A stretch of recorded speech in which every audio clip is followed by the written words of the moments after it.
CA Foundation Maxல Indices சாப்டரில் 6th sum the value of 2 into 256 the whole power minus 1 by 8 is 1 to 1 by 2 none. இதில் என்ன கொடுத்துருக்குன்னா 2க்கு power இல்லை, ஆனால் 256க்கு ஒரு பவர் இருக்குது, ஆனால் நெகட்டிவ் பவராக இருக்குது.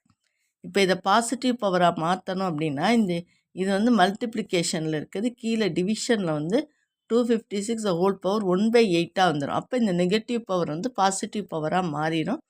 இப்போ 256 அதனுடைய ப்ரைம் ஃபேக்டர்ஸாக பிரிக்கணும். 2 128 264 232 216 28 24 22, அதாவது 2 பவர் 8 8 2 வந்திருக்கு பாருங்க, 2 பவர் 8.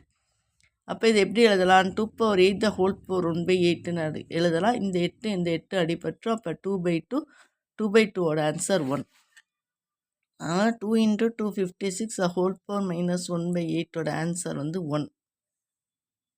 இந்த நெகட்டிவ் பவரை பாசிட்டிவ் பவராக கீழே கொண்டு வந்து மாற்றணும், அவ்வளோதான். அப்போ இதுக்கு ஆன்சர் வந்து ஆப்ஷன் ஏ.